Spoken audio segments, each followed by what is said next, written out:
Welcome everybody to the Bioethics webinar addressing social and ethical issues in medicine and science. I'm Dr. Nathan Nobis. Okay, so here's the overall agenda, what we're going to talk about.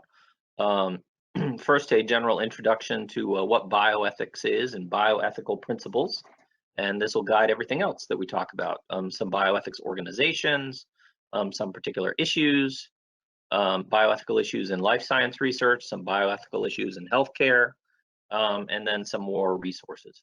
So, introduction to bioethics. So, bioethics is a subset of ethics, or it's part of ethics. And what you're doing when you're thinking about ethics is various principles about right and wrong and good and bad. And we have these two words, ethics and moral, and they really mean the same thing. So we could say ethics deals with ethical principles or moral principles, and we're going to try to understand what that means through this webinar.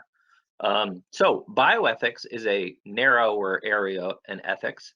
It's often called applied ethics because general ideas about ethics are applied to issues in biological sciences, healthcare, and so on and so forth. We've always been concerned about bioethics, but there's been recent greater interest in bioethics because of all sorts of technological developments and medical advancements that bring about sort of new issues and new challenges. And of course, there's always been ethical issues in healthcare, in the doctor-patient relationship with nursing, and these have become more pressing with basically the rise of technology in various ways. So bioethics can be hard because there can be hard choices, dilemmas, and a dilemma comes about sometimes when there's sort of different values that lead in different directions on the issue. So basically there might be some values that would be leading you to do this, but also values that would be leading you to do that, something different. And the challenge is trying to figure out, well, how do we resolve this type of dilemma? And bioethics tries to develop some principles to help us resolve these sorts of cases, resolve these conflicts, such as giving equal and fair consideration to everybody involved in the situation, and many other ideas. So there's 4 basic principles in bioethics, and these are really important, so important that you might want to write them down. I'm going to talk about them briefly in a different order than what they're on the slide. The first principle of bioethics, or the most important principle about bioethics, would be the third one here, called non-malfeasance, which in other words is the idea of doing no harm, not doing anybody any harm. That seems to be the most important thing. From an ethical point of view, what's most important? Not harming somebody. What does harm mean? Well, making them worse off compared to how they were in some way. And they could be physically worse off, psychologically worse off, emotionally worse off. What's really important is not doing that unless there's a really good reason to do so. And oftentimes there really isn't. So many actions are harmful. When they're harmful, they're wrong because there's just no good reason, no justifying reason to cause these sorts of harms. On the flip side, another concern about bioethics is beneficence, the fourth one, doing good, creating benefits. This, of course, is a major goal also. So we want to avoid doing harm, and we want to do good or do what's beneficial. Going up to the top, autonomy is an important concern in bioethics. What this means is treating the individuals involved in the situation as individuals who can make decisions about their own lives. Things aren't forced on them that they don't agree to. This is often captured by the idea of consent. If you're doing something to somebody that they don't consent to or they don't agree to, that is often wrong.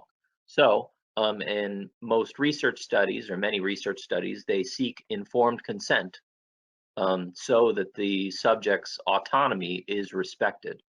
That is, if they say, no, I don't want to do this, then we're not going to do it. And that's that. So finally, there's a concern about justice. And justice can mean many different things. But for practical purposes, there is justice when the benefits and risks of some kind of activity are distributed evenly through society. A related idea would be sort of the harms that might come from some kind of activity are fairly distributed around. The benefits are fairly distributed. One group isn't harmed for the benefit of another group, and those who get the benefits are not among the group harmed. So we can kind of operationalize justice in a variety of ways. So we have these 4 principles of bioethics, and really these are just 4 general principles of ethics. You could find these all to be plausible probably by thinking about some actions that you think are very wrong. If they're wrong, they're likely harmful to somebody. They likely don't respect somebody's autonomy. They're likely not beneficial, of course, or if there are benefits, there's not very many of them. Finally, if there are benefits, they aren't benefits to the victims in the situation, so it's unjust. Somebody's being harmed for the benefit of others. Other people are getting a benefit that not everybody is getting for an unfair sort of reason. So you want to write these down probably because you can use them in all sorts of, use them to diagnose all sorts of bioethical situations. All right, so let's apply some of these things to, we can see how these would apply to medicine. So when you're respecting autonomy with patients or research subjects, you are allowing them to make decisions about their own health care. So in practice, if you are telling people, here are your, if you're a doctor and you're telling people, here are your options for treatment, give them the kind of pros and cons of each approach and let them decide, you are respecting their autonomy. If on the other hand, if a doctor just decides, well, you know, I've just decided you're going to get chemotherapy, even though we could do other things, and you're just going to get it, and I'm not even going to tell you, well, that wouldn't be respecting autonomy. To jump down to, of course, in medicine, if you are harming your patients, that would be a violation of the non-malfeasance principle. You are doing harm. There's this code in, you know, the Hippocratic Oath, do no harm. Well, if you are doing harm, you are very likely doing what's wrong. Beneficence, of course, healthcare providers are trying to benefit the patients. If something won't benefit them, that is a good reason not to do it. And finally, we can seek to ensure that healthcare systems are just. And again, we can think about this in a variety of different ways, but if there's justice, there is fairness. It's fair. The arrangement of healthcare goods is fair. So perhaps everybody can access it. Everybody has equal access. Everybody has an equal opportunity, so on and so forth. It would be unfair if, you know, you are able to get healthcare, but I can't because of some sort of unfair reason, say just by luck or something like that. Okay, let me go through these. All right, some bioethics organizations. I can just pop down and show all these at once. So bioethical organizations only began in sort of recent decades. And even though people have been thinking about bioethics for a long time, bioethics has only really become its own field in recent decades. And we'll sort of see why that was in some slides later. Basically, there were some ethical tragedies, some major ethical failings that encourage people to think more rigorously about, okay, what would be some ethical standards that we need to apply to what we do in terms of research and practice and so on and so forth, because it seems like there's been some major failings. We need to do some things to address that. Okay, so some bioethical organizations, and you could look these up if you'd like. There's the International Bioethics Committee. The World Health Organization has a bioethical commentary and statements. IRBs are at universities and colleges, and they review research proposals for ethical concerns. Each school that has research is required to have an IRB that reviews the research, and there's the International Healthcare Coalition. Okay, so let's look at some cases, some examples. Well, we'll get to those in a minute.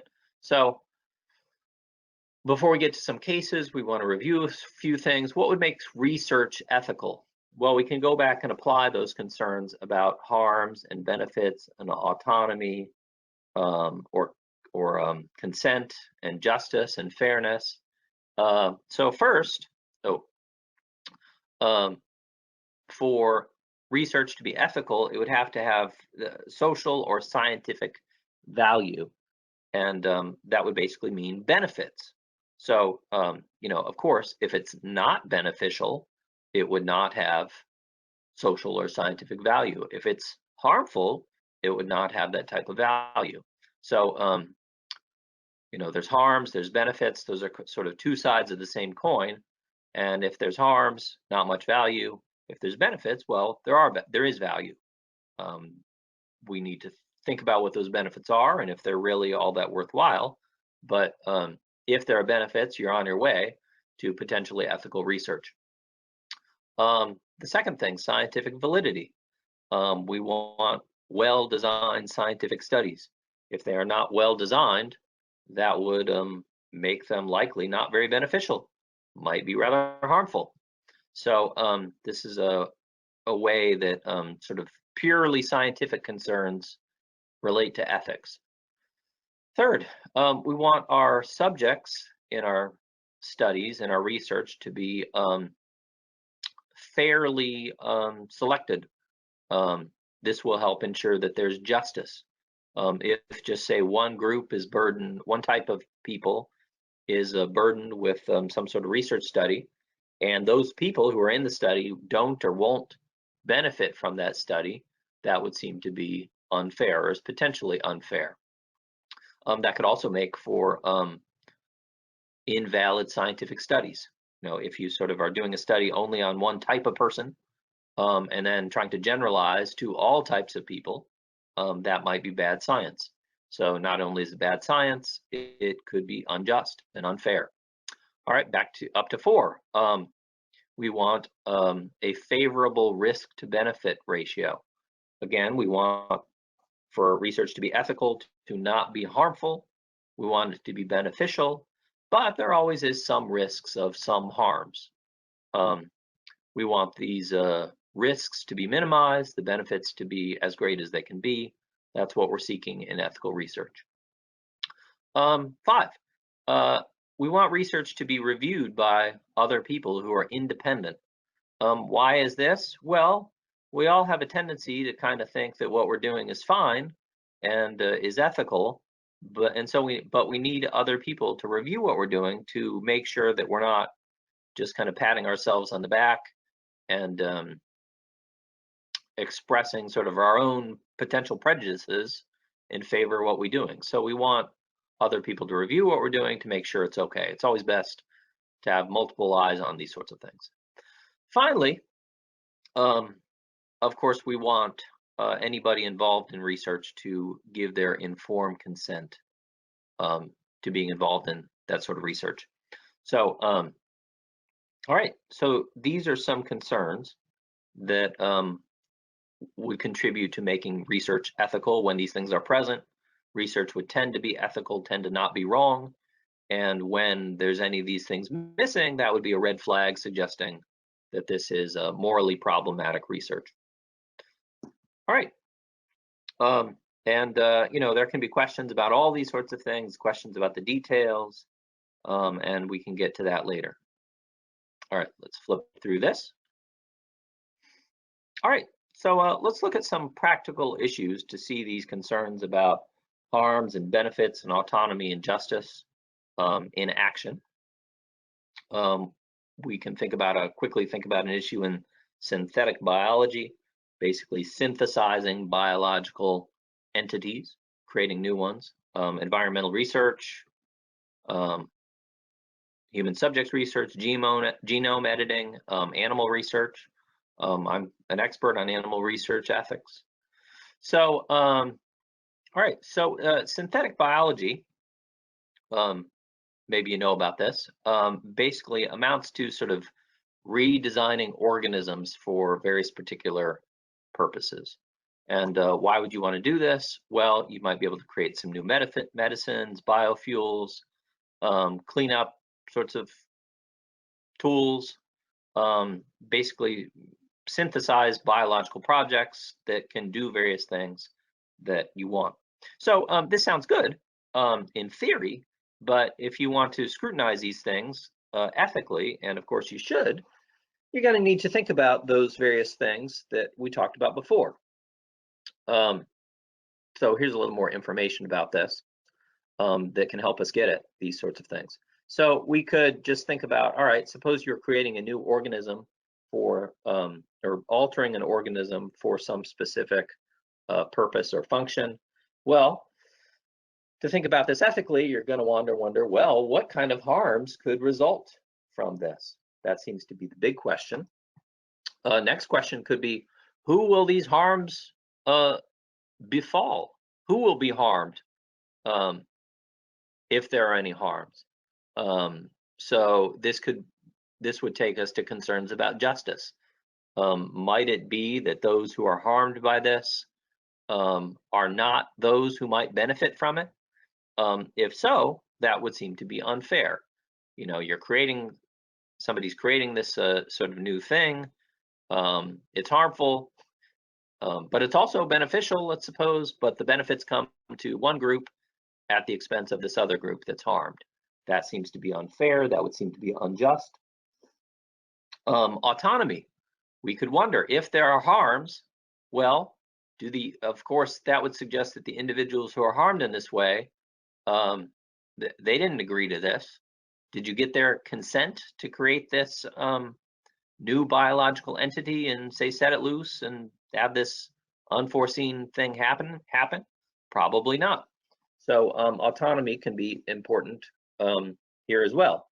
And finally, beneficence. The concern is, well, what kind of good will come from this? What kind of benefits? And of course, if no benefits would likely come from doing this, then it probably shouldn't be done. But even if some benefits will happen, we need to ask, well, what kind of harms will happen? Who will these harms affect? If we allow these sorts of harms or do this thing that has the risks of these types of harms, how can we get the consent of those who might be affected here? And finally, will these harms affect individuals who didn't agree to this in the first place? Will these harms affect those who don't benefit from this? If so, that seems to be unjust. That seems to be unfair.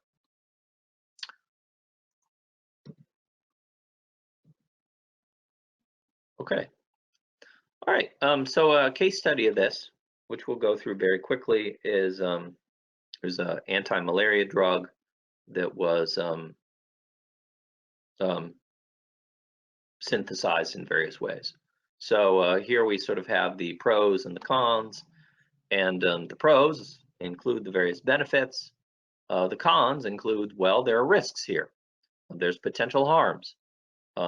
There's also concerns that, well, those who will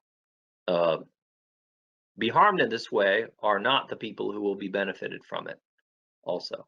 So this might happen. Yeah. So in other words, this might lead to an unjust situation because yeah. All right. So another practical issue that we can work through these harms, benefits, respect or autonomy and justice. Genome editing. This is, of course, editing the genes of living organisms to try to change their physical traits.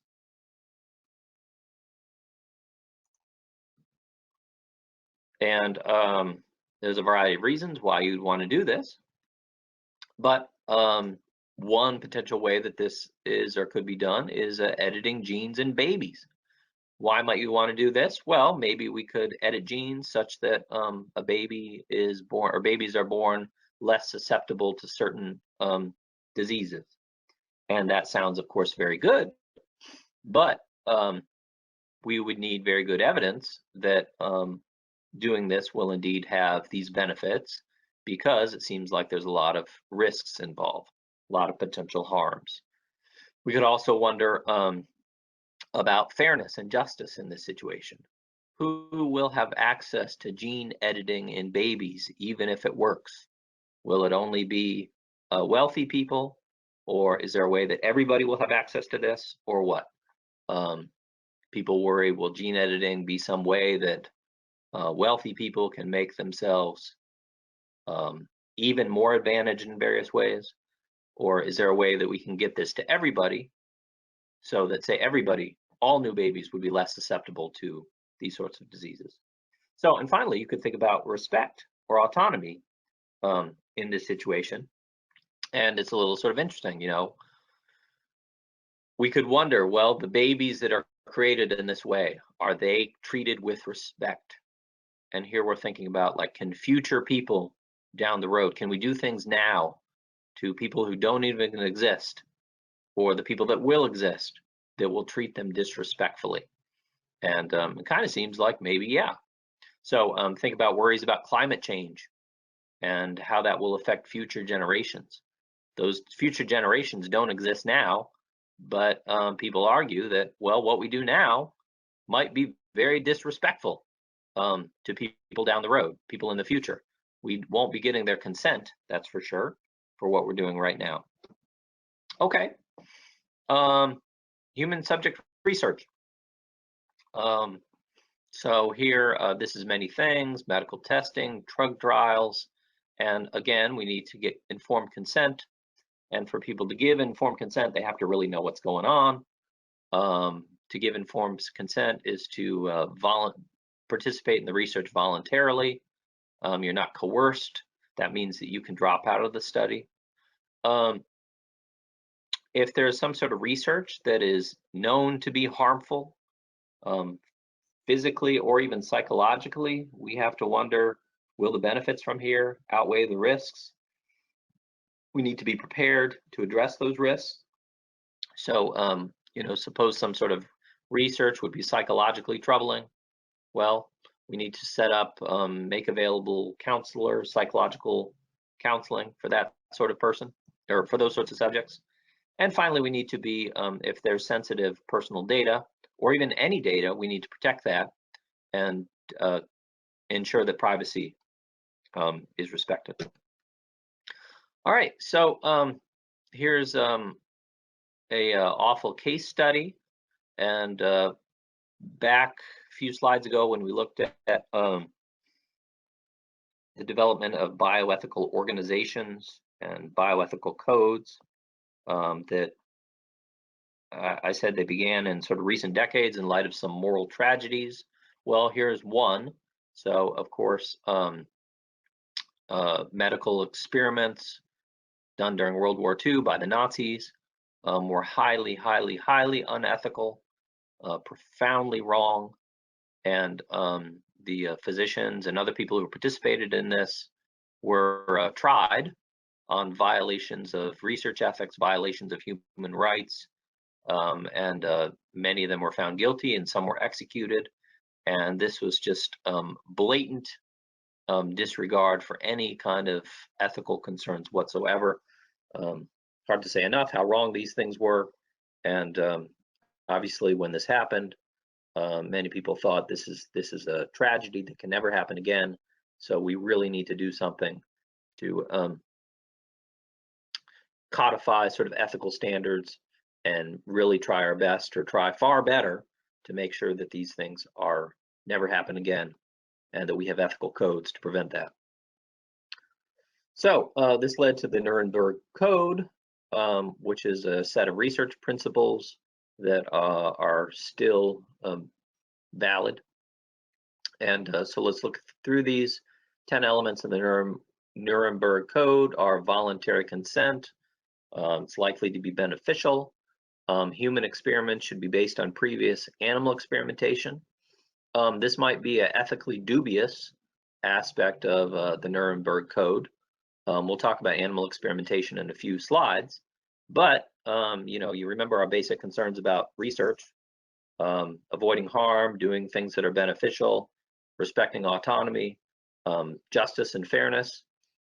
Many people argue that, well, animal experimentation doesn't meet any of that, so how could that be ethical?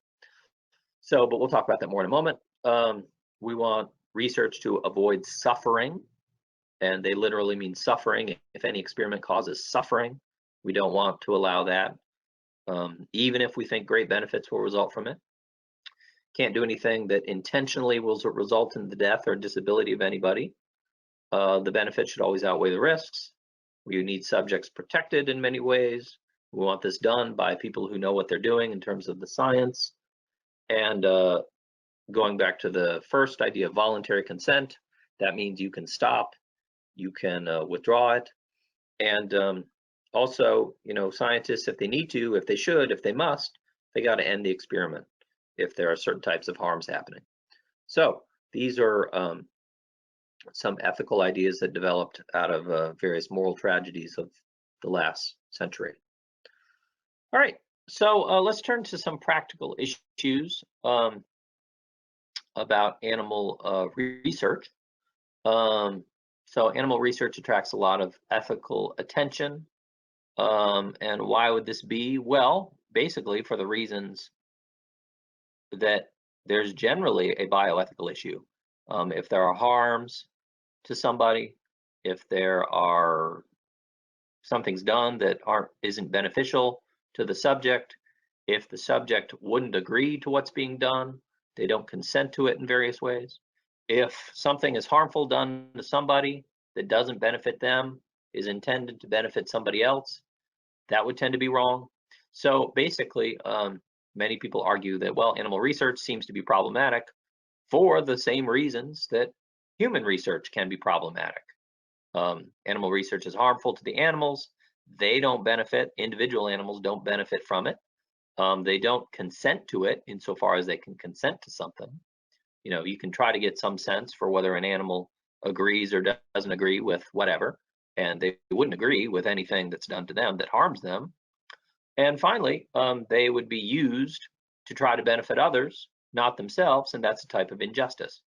All right, so given that, people try to do different forms of research. There are obviously all sorts of other types of research to try to gain knowledge that can benefit us. Sometimes these are called alternatives to animal research, but they're simply just other ways of doing research, using technology, clinical research, public health research, so on and so forth. So nevertheless, if you want to try to minimize harms to animals, statistics can be used to try to figure out, well, how many animals are actually needed, and improve, have good science to do good experiments, which will again reduce the number of animals and potentially the types of harms. So here's a case study that we can look at. The short story is that this is from 2008, and chronic cigarette smoke exposure induces systemic hypoxia that drives intestinal dysfunction. And this involved basically making mice smoke and causing health problems in mice by making them smoke cigarettes. Well, some people might say, well, this is just animals. However, other people are going to say, yeah, they are animals, but this clearly is harmful for them. Smoking cigarettes is not good for animals, and then they're, of course, killed at the end of this experiment. That doesn't benefit them, that harms them. Harmful, not at all beneficial to them. Presumably, they would not consent to this.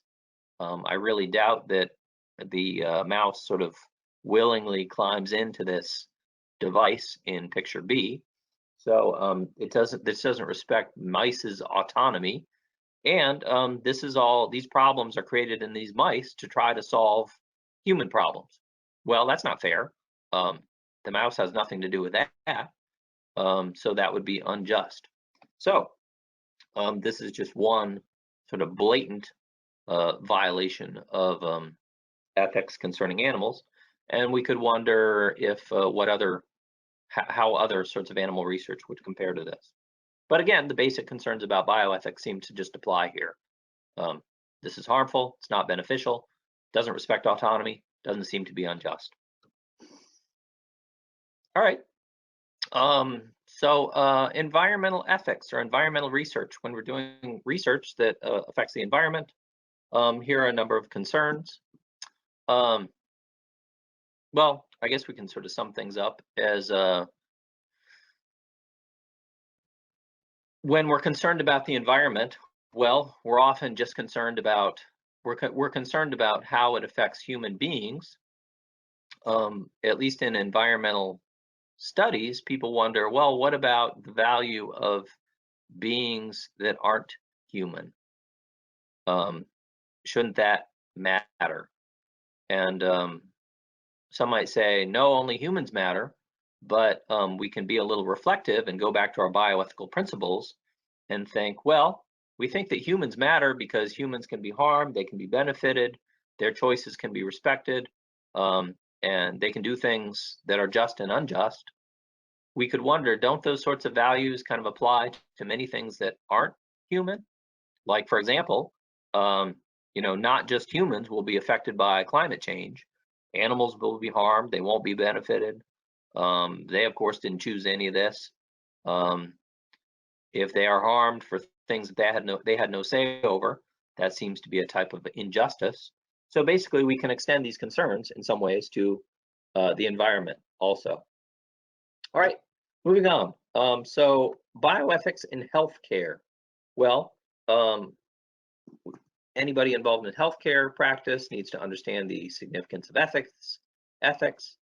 They should realize that if we think ethically, that will improve things in many ways. Um, and they can learn how to better think and understand ethics. So here are a handful of ethical issues in medicine. These are historical and contemporary issues in medicine. Abortion, contraception, life support, in vitro fertilization, organ donation. I have a little book on abortion if you're interested. It's called Thinking Critically About Abortion. And it applies various concerns about ethics to abortion. More issues, euthanasia, end-of-life care, medical resource allocation in terms of justice, eugenics, organ donation, and more. So end of life, of course, raises all sorts of ethical issues. And a lot of this involves sort of trying to avoid harms that might occur to somebody at the end of life in terms of a poor quality of life. Death is usually a harm, but death can't always be avoided, of course. And we want to really respect people's decisions and their preferences at end of life, which involves, respecting their autonomy. Oh, all right. So euthanasia is there's two types of euthanasia. One is called passive euthanasia, which involves allowing people to die in certain circumstances. And many people argue that, well, passive euthanasia is, of course, okay because it's respectful or can be respectful to persons' wishes who no longer want to keep living, perhaps because living for them is very harmful for them due to a poor quality of life. A little more controversial is active euthanasia, which would involve intentionally people putting out of their misery, or intentionally putting people out of their misery. And there's debates about whether and how active and passive euthanasia are different. One interesting argument in favor of thinking that they're not really all that different is that, well, if you think passive euthanasia is okay, you think it can be okay to put somebody out of their misery by letting them die. Well, if you think that, then maybe you should think that it's okay to actively do something to put somebody out of their misery if they want to be put out of their misery, because the same goals are met in a quicker, more effective way. So we can think about this issue in light of the harms, benefits, autonomy, justice, issue. All right, eugenics.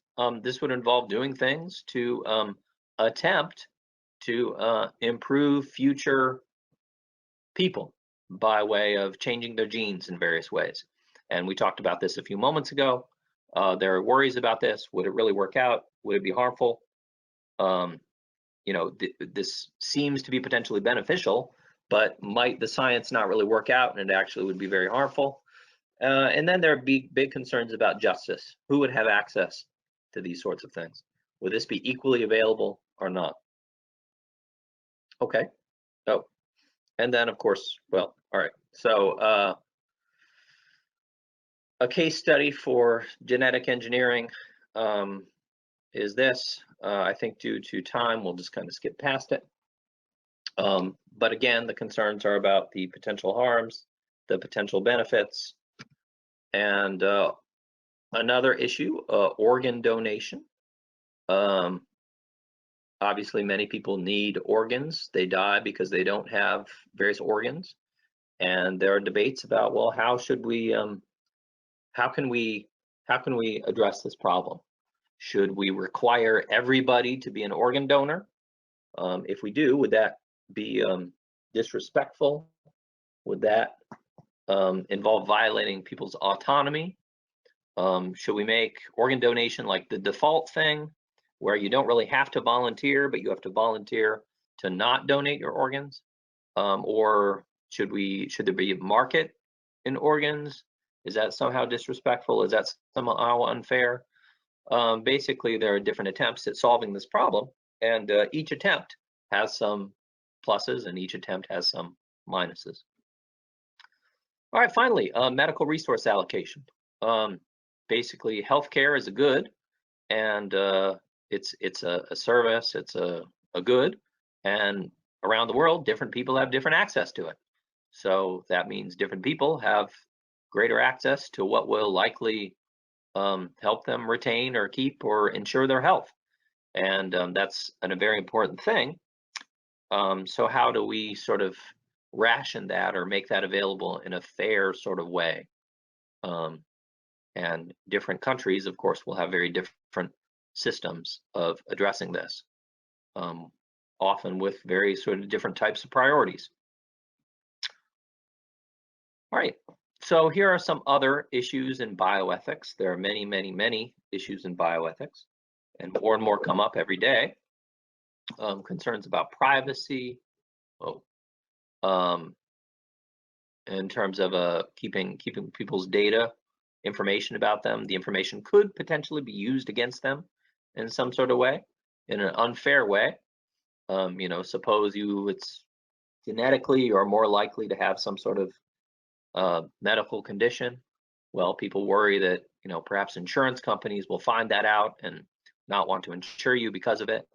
But that seems to be unfair.